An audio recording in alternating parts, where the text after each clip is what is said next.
So can Donald Trump really be protected from the dark forces out there trying to take him out at any cost, including death? Can we really trust the Secret Service?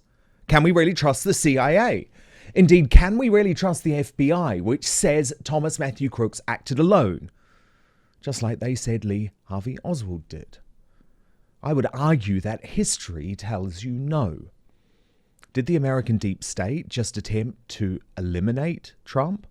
Or put him in the bullseye, as President Joe Biden had expressed just days before the assassination attempt? Now, if you even ask these questions, which I believe are completely legitimate given the egregious nature of the security failing, so bad that it looks purposeful, the BBC's disinformation queen Mariana Spring is already deriding you as a conspiracy theorist. There were then also some committed Trump supporters who suggested that this was part of some kind of shady cabal, a group of people, the deep state, they often refer to them as, who did this on purpose, that the CIA ordered it. There's no evidence to support any of these ideas, but that didn't stop them spreading so quickly across X in particular. And it was on X that it felt a bit like an earthquake, where political supporters on either side were doubling down in their echo chambers, pushing out this kinds of content, and the rest of us were left kind of scrabbling around, trying to work out what was going on. All right, Mariana Spring. I disagree. Indeed, the despicable and corrupt mainstream media showed their revolting colours in the hours after the assassination attempt that came 1 millimetre from taking the life of President Trump. Hatred of MAGA and the populist right around the world is now so ingrained in every fibre of their being that they immediately decided this must have been Trump's fault and couldn't help themselves from sharing such sick theories. Any time the left has rioted and murdered via organisations like Antifa and Black Lives Matter over the past 8 years, it has somehow been down to Trump. When there was trespassing in the US Capitol on January the 6th, 2021, despite Trump demanding his supporters protest peacefully and patriotically, he was entirely to blame. Indeed, leftists decided he must face criminal sanctions. But when he is shot by a radicalised nutter, quite possibly enabled by the US authorities given the grievous security failings, it's of course Trump's fault too. I have been keeping the receipts throughout these past horrifying 36 hours because I hope and pray this is a tipping point, a moment for the public to wake up and realise that the MSM and the blob is the true enemy of the people. They have realised they can't defeat Trump, so they're going to have to kill him. And when that goes wrong, they're somehow going to pin the division on him anyway. When it was clear just how serious the incident could have been, the celebrations began. This is how the Labour-supporting friend of Carol Vorderman and all-round leftist troll Tan Smith reacted to the horrific news. She wrote, "The orange rapist has reportedly been shot at one of his hate rallies tonight. Oh dear, how sad. Anyway, bit nippy tonight, isn't it?" And remember the BBC presenter David Aronovich, who wrote just 2 weeks ago, "If I was Biden, I'd hurry up and have Trump murdered on the basis he is a threat to America's security."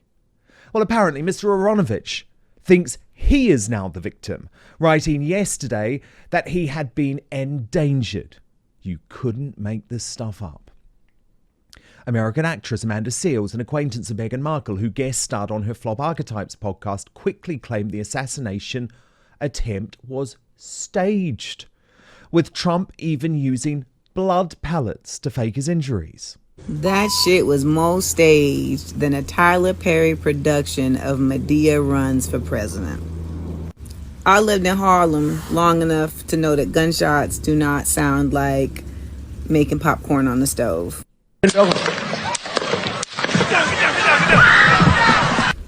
pop, pop. Where'd the blood come from?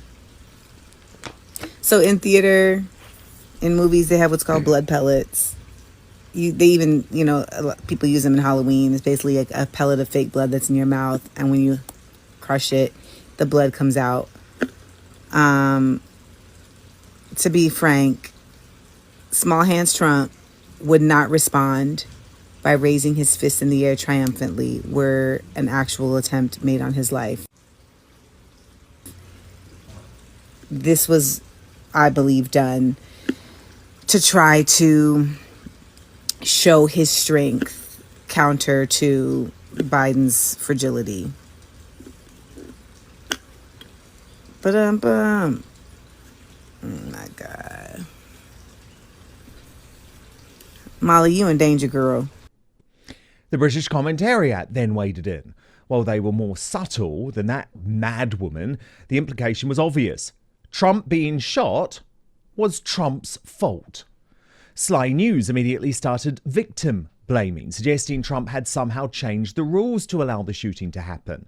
It was only mass outrage that eventually forced them to change this egregious and hate-filled headline.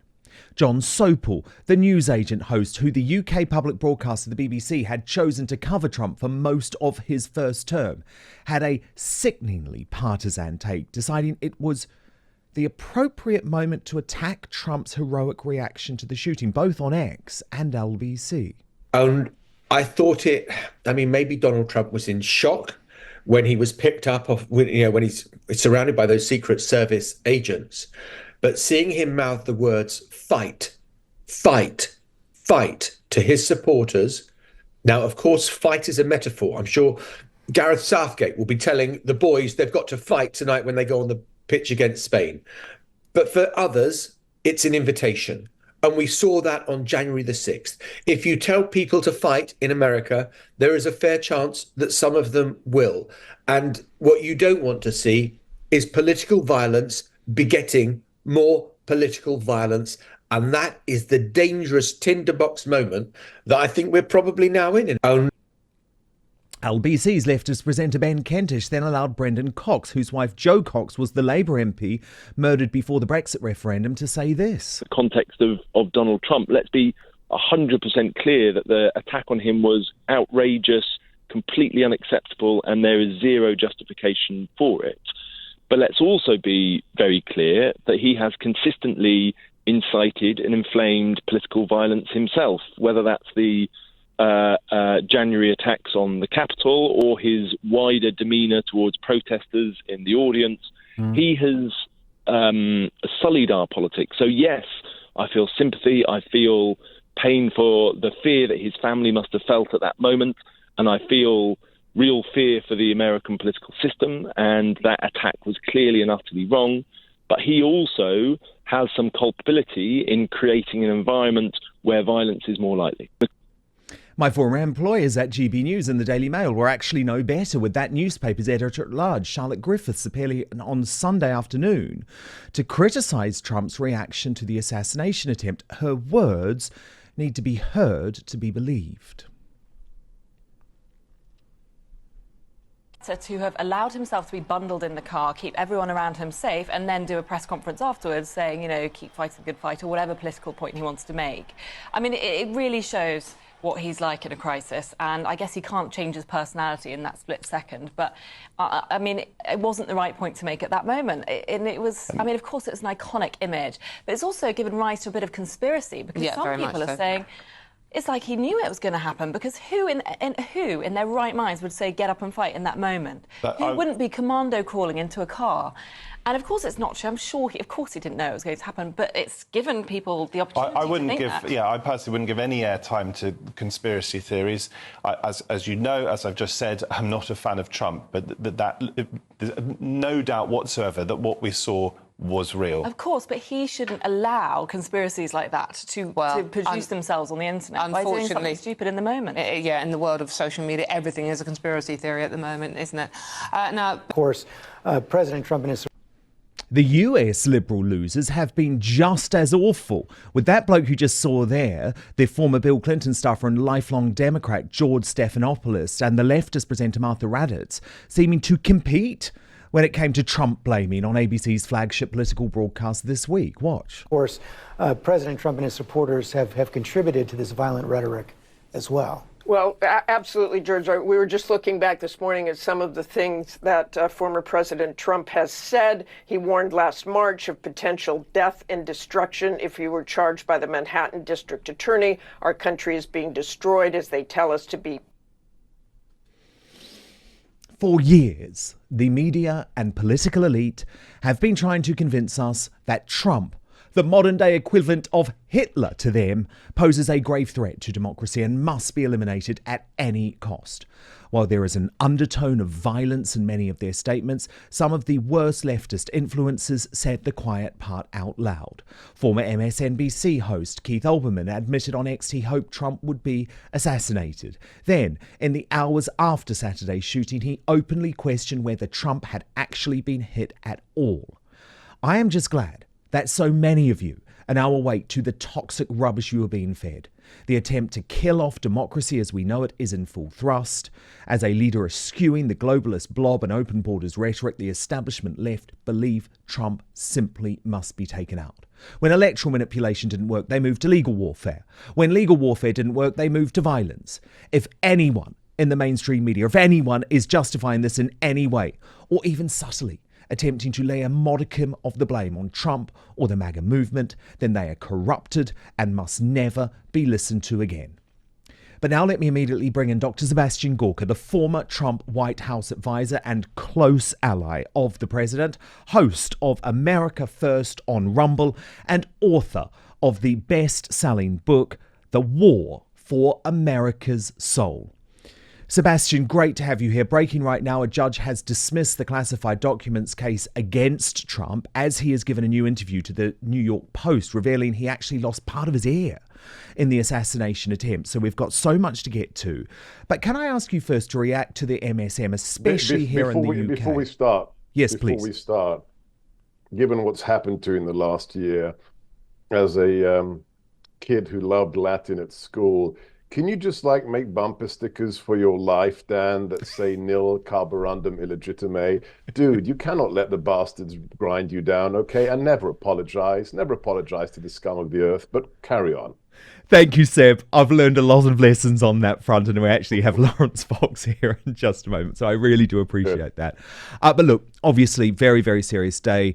I just want you to react first to the MSM, especially here in the UK, who seem to be trying to blame Trump for his own near-death shooting. This is a new low, is it not? Yeah, it's like my conservative colleagues who say, oh, they'll wake up now and they'll act differently, and the others who are saying, well, it's time for all of us to come together. Bollocks to that, okay? My former boss, the leader of the opposition, was almost assassinated. He was shot in the head because of the likes of the people you just played clips of. I mean, let's be clear. The president of the United States, the leader of the opposition, has been calumnied, has been smeared for 9 years now. They literally, on the covers of magazines, on the nightly TV broadcasts, have called him a Nazi, a white supremacist. In the last month, we've had magazines like The Atlantic put stylized pictures of Donald Trump as Hitler on their magazine covers. I wrote an article for Breitbart this morning that's going viral, where I told the story of where I was. I was on holiday in the middle of the New Hampshire forest when my radio producer texted me the news that the president had been shot. And he said one word in his text. He says, unbelievable. I responded, no, not unbelievable, utterly, completely expected. When you call a man, followed by tens of millions of Americans, a Nazi, the rising Hitler, and say his re-election is a threat to democracy, of course somebody's going to grab a gun and try to kill him. This was created by the left, by the establishment, by the mainstream media, and they've only gotten worse. They're blaming us. They're blaming us, Dan. They're blaming conservatives. Of course. Including, Sebastian, by the way, the new UK Foreign Secretary, David Lammy, who spent years deriding Trump as a neo-Nazi, as a threat to world security. This is shameful for Great Britain to now be represented on the international stage by this man, isn't it? It's an embarrassment to the land of my birth. I wrote a piece for the Daily Express on Saturday where I talked about this individual who in 2019 joked about President Trump getting assassinated, who's literally called him a Nazi. And I closed my article with a very simple, warning. If 10 Downing Street doesn't get its act together in demonizing a man who is loved by at least 74 million Americans, and probably after the events at that rally in Butler, Pennsylvania, is probably loved by 100 million Americans. If they don't shape up, the relationship between London and Washington will be a special relationship, but not in a good way. And God willing, if we do our part and my former boss is re-elected in November, I don't know if Lammy still will be in position there, because I don't know how we can have a tight relationship with our closest ally if you have people who literally calumny, smear, libel the man chosen by America to be our leader. So, but hey, politics in the UK is a little bit weird right now. So let's get Nigel back as soon as possible. Well, indeed. Indeed. Let's just hope he's safe as well. Sebastian, on a serious note, I know Trump won't want to change his schedule. Of course he won't. He wants to be able to continue to host the rallies and be out there with the public. But given that it seems impossible to trust the Secret Service after their egregious failure over the weekend, do you think it's sensible before November for him to still be conducting rallies? Well, he will. I mean, look at what that gentleman is made out of. I mean, I've got certain baggage that kind of gives me an excuse to be the pugilistic individual I am. My parents were persecuted. Yeah, yes. I mean, look, my father was arrested and tortured at the age of 20 and thrown into a communist prison. So, yeah, I've got an excuse. He has none of that. He's a self-made billionaire from New York who had a reality TV show, who just loves America. And the fact that he's shot, within a nanosecond, he ducks. He's got the forethought, the presence of mind to take cover. And then when these loser Secret Service agents, these diversity hires, fat little short women who are screaming, "What do we do? What do we do?" When they clamor around him, what does he do? Can I just share with you the irony of this photograph that is going to define this century? We shouldn't be able to see President Trump after he's shot. If you look at the footage from 1981, when Ronald Reagan was almost killed, what did the Secret Service do there? You had big burly guys who literally threw him like a sack of potatoes into the back of the beast, and then extended their arms to catch the bullets from John Hinckley. Literally, that's why the Brits call bodyguards, bullet catchers. And what do we have here? They didn't push the president down. They didn't cover him with his body. He put his head up erectly, and then did the famous fight, fist in the air.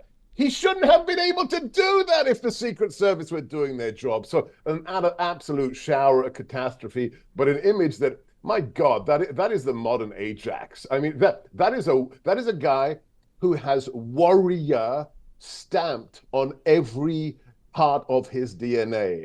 He's 25 years older than me. I don't think I'd realize so quickly that I'm bleeding, take cover, and then fight through my security detail to reassure the people around me, hey guys, it's okay, and we're going to keep on fighting. That's Donald Trump. I mean, it's truly Churchillian. Absolutely, and that is the man we need in charge of the free world. Now, I've entered my 40s, so I really believe in staying healthy. As I just discussed with Lawrence, the last year wasn't a particularly healthy one because stress makes it really difficult. And I'm one of those people that often turns to eating, turns to food when I'm very, very stressed. But when I came out of that, I decided to start prioritizing my health. So I've exercised pretty much every day. I'm taking my nutrition seriously. Critically, I'm doing the 16-8 fast. But what I've realized via scientists like David Sinclair is that will only get me so far. He has now proven that actually it's interventions that go beyond healthy habits that can help reverse aging. So I was looking for a product that I knew would enhance everything I was already doing, but one that was backed up by solid evidence. And so that's why I use Salveine by Verso every single morning. It has scientifically proven ingredients that fight the effects of aging by increasing NAD+ levels. That's the stuff that powers every cell in your body. Now, I've been taking the product for a number of months. It has genuinely been transformative. I've especially found it really so much easier to keep doing my fasting, to cut the amount of food that I'm eating, and I've lost fat, believe it or not. The team at Verso, by the way, tell me that's due to the product's blood sugar regulation effects, which lead to fewer cravings. But I'm also sleeping better, waking up with more energy. This product has taken years off me, and I would genuinely love you to experience the same thing. Don't take my word for it, though. Verso publishes third-party testing from each batch produced to guarantee you are getting what you paid for. And I'm very excited to say that in conjunction with Verso, we have an amazing offer for you today. If you head right now to buy.ver.so/outspoken, you will save 15% on your first order. All you need to do is use the coupon code OUTSPOKEN. So the link, by the way, to that is in our YouTube and Rumble description, but I'm going to repeat it here now. I'll spell it out for you. buy.ver.so/outspoken using the coupon code Outspoken. Is there any chance that this was an inside job, Sebastian, when you look at the fact that that roof was earmarked as a security threat? MAGA supporters had flagged for at least 2 minutes that the assassin was up there with a rifle, not to mention everything that you just pointed out over how the Secret Service acted afterwards. Was this an inside job, potentially? Look, if you listen to my radio show, America First, you will know I make short shrift of conspiracy theorists, and I rip them new anuses if they come on my show. Having worked in government, in the Defense Department, in the White House, you have to apply Occam's razor, that the simplest explanation is likely the correct one. And on top of that, when it comes to the US government, you add to Occam's razor a heavy dose of incompetency. If incompetency can answer the scenario better than other theories that you need more evidence for, go for the incompetency. And what do we know about the Secret Service? You're absolutely right. There should be no elevated position within 100 yards of the president that is not secure, that at least doesn't have like a local sheriff's patrol car sitting outside the building. So there's no excuse for that. But at the end of the day, this agency is utterly demoralized and riven with scandals. Go online and Google Secret Service scandals. You'll see agents with prostitutes in the Dominican Republic. You'll see, this diversity hire woman who was brought in to run it for Biden. And not only that, who do they work for? The Secret Service isn't part of the White House. It's not part of even the Department of Justice. It is subordinated to the Department of Homeland Security, which is the most demoralized agency in U.S. government since Biden took over. Why? These are the people who, under Secretary Mayorkas' leadership, have been ordered to open the borders and to allow in 30 million illegals that we know of. If you're part of that entity, you're not exactly concentrating on doing a good job, and you're surrounded by diversity hires. So, look, anything's possible in the age of FBI raids of, the president's residence by armed agents of a Gestapo FBI. At the moment, let me stick with the obvious one. Demoralized agency, utterly incompetent diversity hires, and not the kinds of guys that were bullet catchers back in the 80s. That's what I'm sticking with for the time being, Dan. Absolutely. And I completely get that. I just think we need to be asking every single question about this. Totally. And of course, we can listen to Sebastian Gorka on America's first Rumble station, and the book, The War for America's Soul, new bestseller, is out now. Seb, so great to speak to you. Hope to see you soon. Anytime. Congratulations on the new gig, and say hi to Loza. Thank you, I will. Thank you so much for watching Dan Wootton Outspoken. Please do subscribe if you want lots more clips and interviews like that. Plus, if you want to watch our totally uncensored after show, then visit www.outspoken.live.